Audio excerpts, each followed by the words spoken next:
Hello, this video is a lecture for Chemical Engineering Thermodynamics I. At this point, we are in the second part of lecture 2A. In the last lecture, we talked about the application of first law of thermodynamics in closed system, and we discussed two extremes: closed system with constant volume and closed system with constant pressure. During the discussion, two variables comes up. The first one is enthalpy, and then the second one is heat capacity. For this lecture, we will apply the first law of thermodynamics to open system. And just a reminder, the definition of open system is the system whereas mass can transfer into the system and out of the system. Just like in this picture, we have mass going in as a pink arrow and mass coming out as the orange arrow. At given moment, there might be a mass going in and going out. Okay, and we define the system as a dotted line here. This is a system boundaries. Whatever inside is called system and outside is called surrounding. Just like a bathtub that you can turn on the water from the tap water, and that at the same time you can drain water out of the tub as well. Just like in this picture, there's an input and there's an output.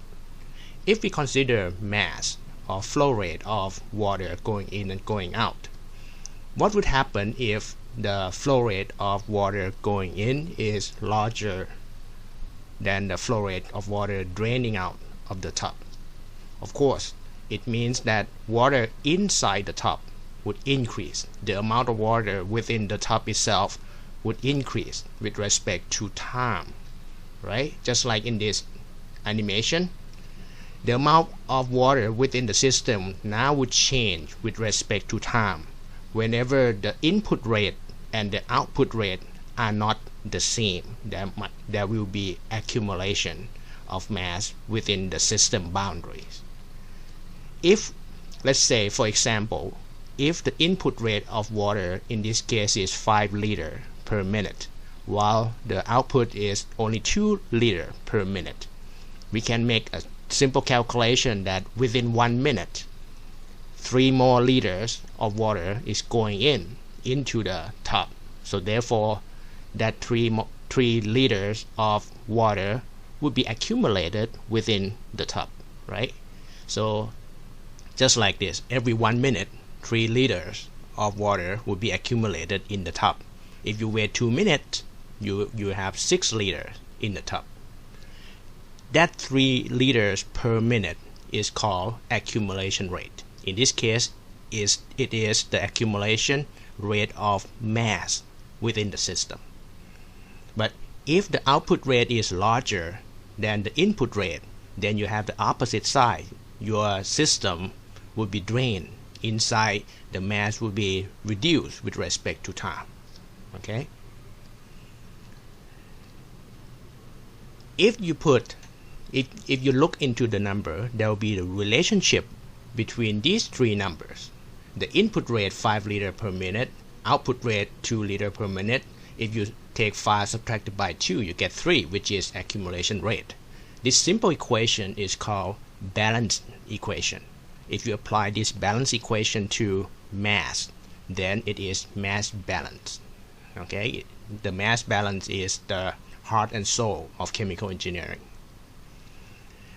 Same principle can be applied for energy, because just like mass, energy cannot be created, energy cannot be destroyed. You cannot create mass or you cannot destroy mass as long as you don't involve nuclear physics. Okay, so just like in the first law for the closed system, we said that energy is conserved. We cannot create or destroy energy. So for open system, it should follow this simple balance equation. So that means any kind of energy coming in subtracted by energy going out should be equal to whatever energy accumulated within the system. So if the energy input is larger than energy output, just like in this picture, I use red arrow indicating higher energy. Okay, so rate of energy coming in will be larger than the rate of energy going out. In this case, there will be accumulation of energy within the system boundaries. So inside the system, supposed to have more and more energy accumulated with respect to time. And as the temperature is an indicator for energy, so you would expect that the temperature of your system would rise with respect to time. Okay? Just like in this picture. Now, what makes energy input to be high? Just imagine the company, the trucking company. You have a truck conveying goods. Okay, if you want to have high flow rate, then you have two choices. First, you can use large truck to haul large amount of goods. Just like that analogy, for energy, if the input stream has high heat capacity, the input stream can carry a lot of energy. Then whatever coming with mass into this stream can carry a lot of energy, and therefore you can have high input rate of energy. Also, you may not have high flow rate, but if you may not have high heat capacity, but as long as you can flow a lot of stream into the system, then that would translate to a lot of high energy input rate as well, right? So there are two ways to convey energy, to make energy input rate to be high. Either have high energy or high flow rate. But there's another way to convey energy into the system. This is just like in closed system. In closed system, we don't have energy coming in together with mass because mass is not allowed to pass through system boundary in closed system. So in closed system, energy transfer through the system boundary only in two ways: heat and work. So when we consider open system, energy can still be able to be transferred through system boundary without the aid of mass, through the means of heat and work, in the same manner as what we discussed in closed system. Okay? So we can have heat and work that has nothing to do with mass flow rate in this open system. Now, if we try to look into this balance equation, okay, for energy, or energy balance, the in and out, the energy in and energy out, can be in three ways. The first way is the energy that comes with mass, come with this stream, these two streams, in and out. Within the mass, energy exists in three forms: kinetic energy, potential energy, and internal energy. Okay, so whatever mass coming into the system can carry these three forms of energy. Then there are two forms of energy that can be transferred through the system boundaries without the aid of mass: heat and work. So input term and output term should involve these three terms, these three kinds of energy transfer. Okay, and please note that the equation here is written as the rate of energy input. So therefore, all these terms are supposed to have unit per unit time. Okay, and then for the accumulation rate on the right hand side of the equation, this term consider energy within this scope of the system, or within the system boundaries, okay, within this area. So that would associate with mass within the system as well. Okay, and energy within the mass can exist only in three forms: EK, EP, and U. So for the right hand side of the accumulation term, we will split into three terms. But keep in mind that this term on the right hand side is the amount of energy that changes with respect to time. Okay, so we can put these variables into equation. The terms in pink is basically energy coming in together with mass. Okay, kinetic energy, potential energy, internal energy coming in. Same thing, similar thing applies to the orange term, which is energy going out.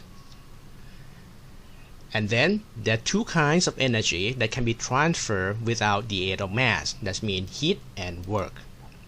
Please note that all of these terms on the left hand side of the equation, I put dot on top of it. This dot signifies the unit with respect to time. Okay, so the dot here means the unit here for energy will be joule per second. Okay, so here all terms, every term would have unit of joule per second. On the far right hand side, that's a differentiation with respect to time. It is differentiation of whatever inside the system, and this term is basically two things together. The first one is mass within the system, and the mass itself contains energy.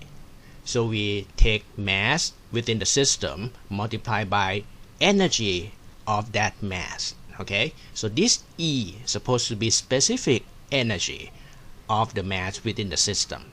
This E is generic term. In detail, the total energy here can be split into three forms: EK, EP, and U. Okay, but by unit, since the pink term has unit of joule per second, red term supposed to have the same unit. So this Q and W would be energy flux. Or I'm sorry, it's energy rate of energy transfer. The term on the right hand side supposed to have the unit of joule per second as well. If you look into the green term, mass should have unit of kilogram. This is the mass within the border of system. And then energy here is specific energy. So it is energy per unit mass. The unit will be joule per kilogram. Okay, when you cancel the kilogram out, you have joule for nominator. And seconds here comes from dt here, as you have differentiation with respect to time. So the total the overall unit on the right hand side term will be joule per second as well.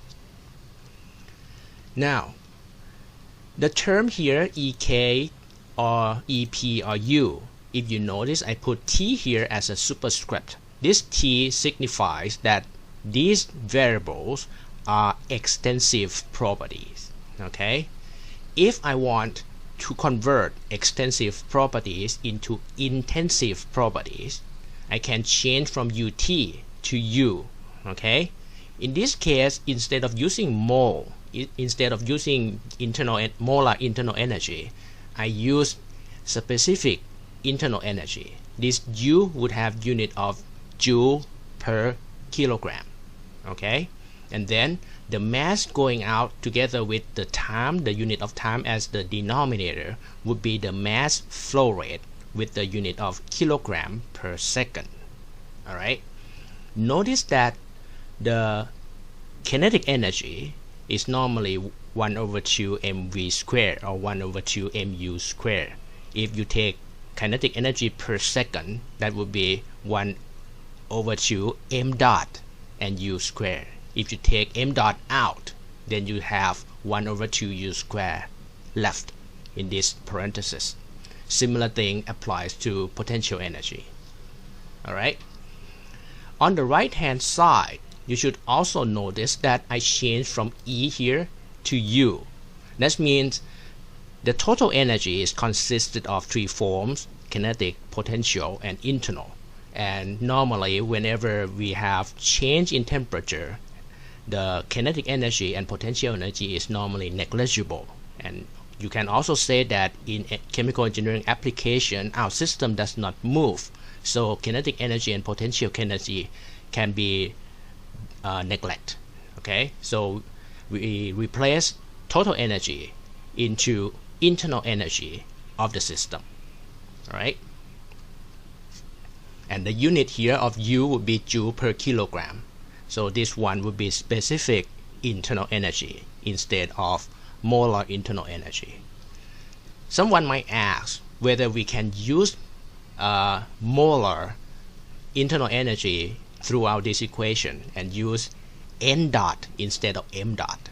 The answer would be yes, you can do that, but you have to be very careful because normally number of mole is not conserved within the system, but number of mass, the number of kilogram within the system, mass is always conserved. Okay, so the reason that we use mass flow rate here is simply to avoid some error from non-conservation of mole, of number of mole.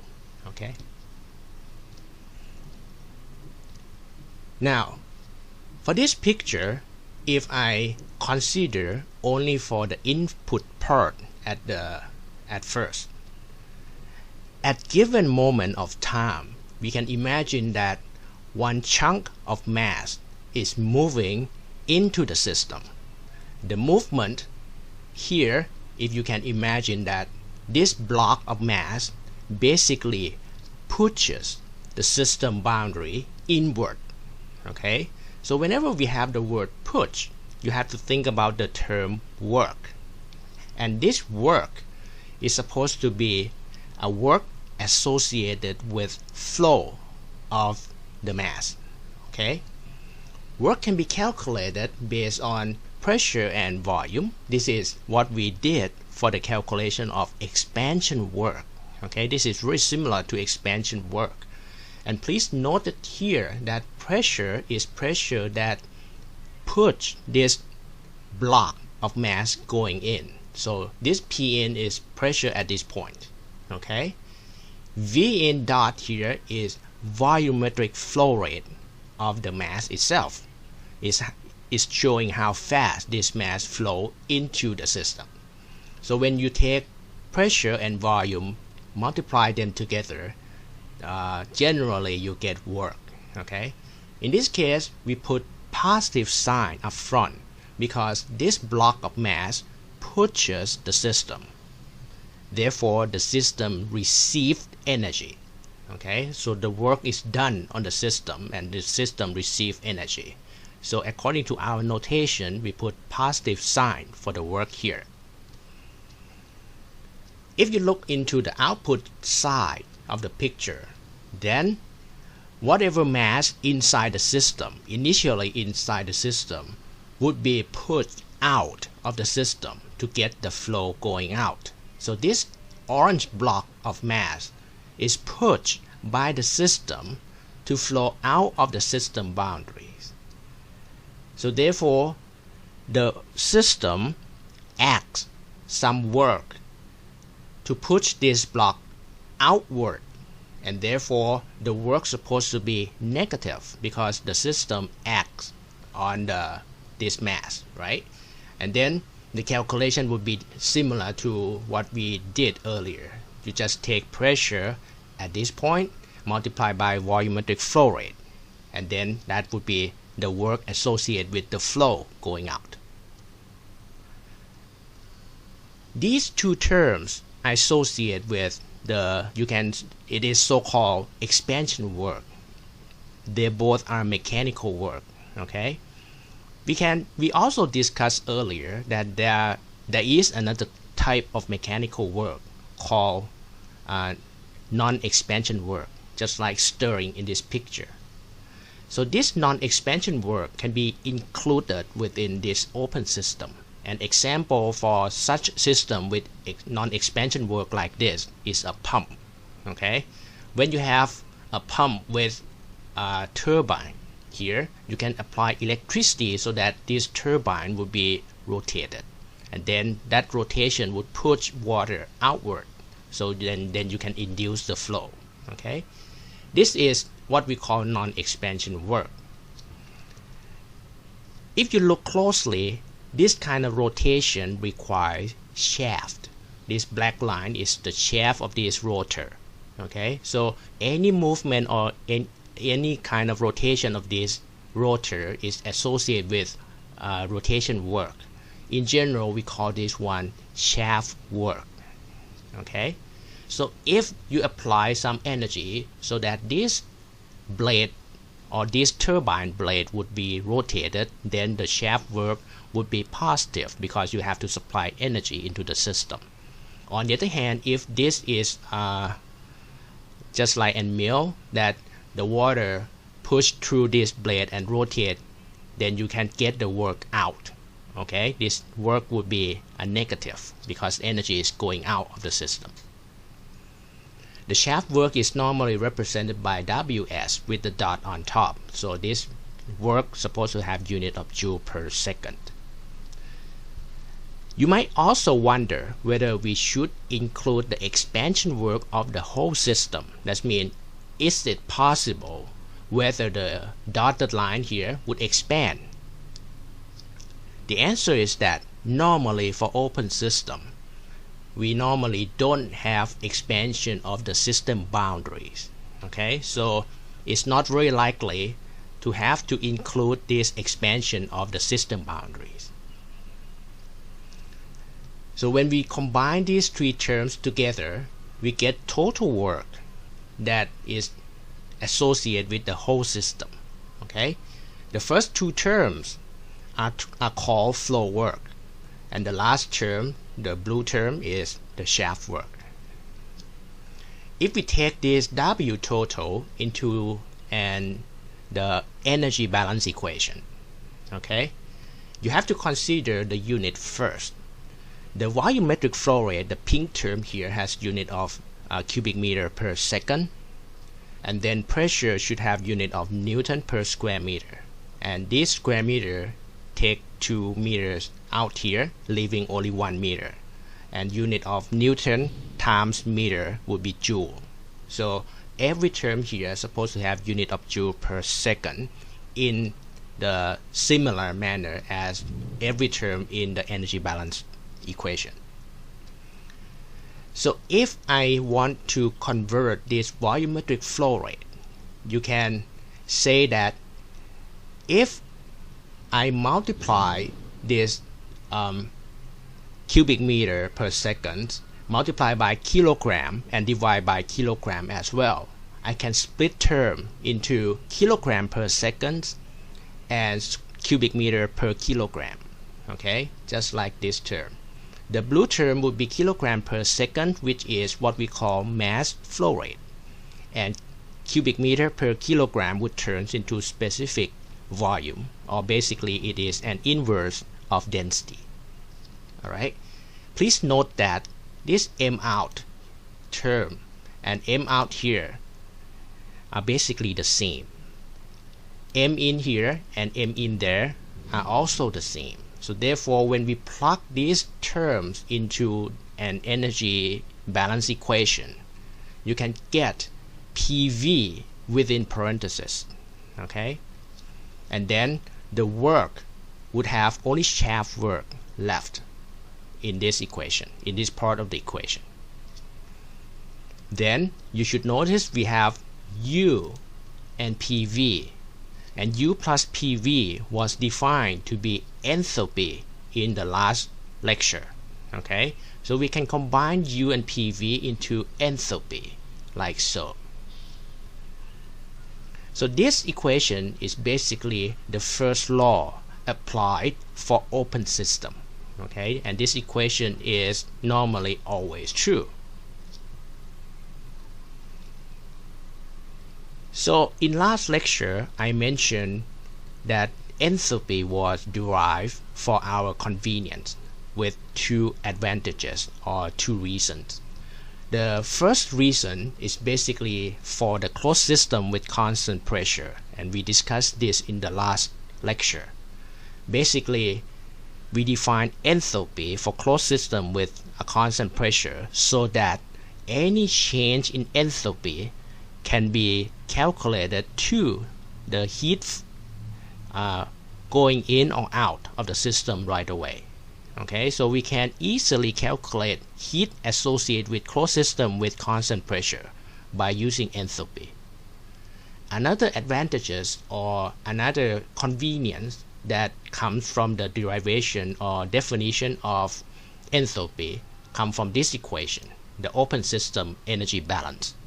For this open system energy balance, if you take a look comparing the first equation here and the bottom equation here, it looks very similar.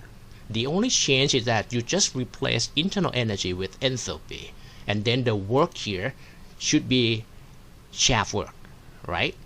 So basically, if you take this equation and you use enthalpy in place of internal energy, then you don't have to worry about flow work anymore. Okay? The work that you can calculate out of this equation will be shaft work right away. And this shaft work will be the work that we normally want, just like when we calculate energy associated with a pump. The work that associated with a pump usually is shaft work. Okay.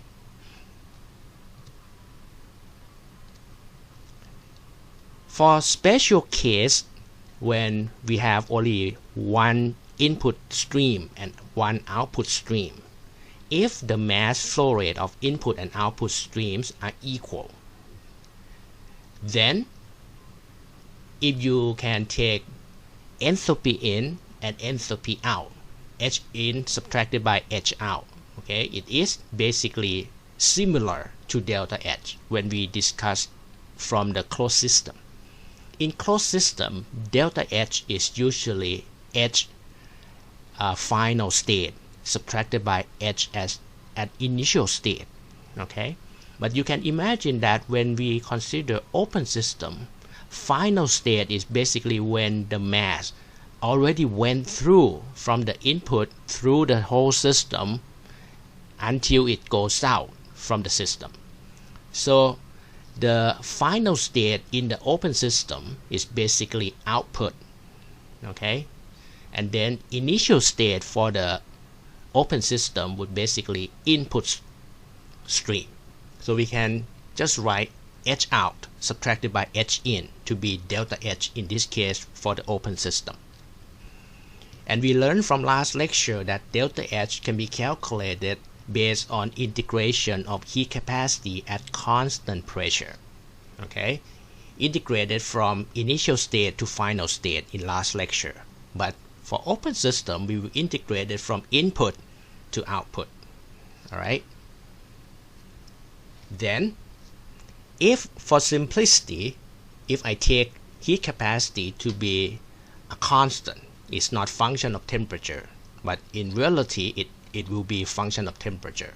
Okay, but for the sake of simplicity now, if I take Cp to be constant, I can integrate dt to get T out subtracted by T in, because integration here is integrated with respect to temperature. All right. Please note here that enthalpy is state property. Okay, it is state properties. We can calculate the change of enthalpy in this system no matter what. Okay, it doesn't have to be system with constant pressure. Even though our system might not be constant pressure, but we can still calculate the change in enthalpy within the system. But whether or not the change in enthalpy would equal to heat applied, that depends on whether the system is constant pressure or not. Okay, but in general, we can always calculate delta H from H out and H in. All right.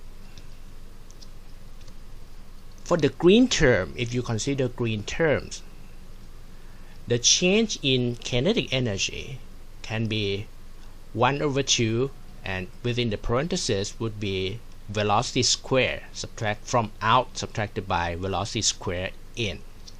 All right. For the potential energy would be the same. You just take G out and take the level Z at the output subtracted by C at the input. Now, I just want to show you the number. If the system is water, liquid water, if water has a change in temperature for only 20 degrees Celsius. Let's say starting from 25 degrees Celsius, heat it up to 45 degrees Celsius. Okay, so delta T here would be 20 degrees Celsius multiplied by the heat capacity, looking up from the handbook, then you can get this number, 83.8 kilojoule per kilogram. On the other hand, if we try to calculate the change in kinetic energy, let's say just roughly output velocity is 10 meter per second, which is extremely high for liquid. Normally in the industry, the flow rate, proper flow rate is only 1 to 2 or 3 meter per second. 10 meter per second here is considered extremely high. Alright. For this, the change in kinetic energy would be only 50 joule per kilogram. For potential energy, let's say water is flowing from 10-story building. Each story has about 3.5 meter high. So the height change would be 35 meter multiplied by the gravitational acceleration. That would give you 343 joule per kilogram. The thing that I like to point out is that here is kilojoule per kilogram, but here and here only joule per kilogram. That means the number here is 1,000 times larger, right? So the change in enthalpy, even though the temperature changes for only 20 degrees Celsius, the change in enthalpy is tremendously larger than kinetic energy and potential energy change. And normally that's the reason why when we have the change in temperature within our system, we can neglect potential energy and kinetic energy without any significant error. Okay? On the other hand, let me show you this. In order to get this number out of the change in kinetic energy, if you say that the initial velocity is only 1 meter per second, that is generic number for liquid flow rate. When you solve for U out, you get U out of 409 meter per second. This velocity is even faster than velocity of sound. Okay, so if you flow the liquid at 1 meter per second, in order to get the same amount of change in kinetic energy, here the output velocity would be significantly high, very high. All right. Similarly, if you apply to the potential energy, then the delta Z would be about 8.5 kilometer. You have to change level by 8.5 kilometer, and that would be roughly the same level of the altitude where the plane flies. Okay. The point is that unless you get this high velocity or this high change in altitude, you don't need to worry about change in kinetic energy or change in potential energy anymore. So within the scope of this course for thermodynamics, normally within the system we always have change in temperature. So therefore the kinetic energy term and potential energy terms can be neglected. Okay? And if you have more than one input stream and more than one output stream, basically just make a summation of input stream and summation of output stream, then the equation can be modified into this equation here. Okay? So please keep in mind that this equation can be used under assumption that the kinetic energy and potential energy are negligible. Some certain problems, like when you consider the flow of liquid in isothermal condition, just like when you try to pump water from the basement to the top of your roof or to the second or the third floor, the temperature of water does not change significantly. In that case, then kinetic energy and potential energy becomes very important. But that is usually in another course, not in thermodynamics. Okay? So this is the end of this lecture. Basically, this lecture would give you derivation of the first law apply for open system, and we end up with this equation.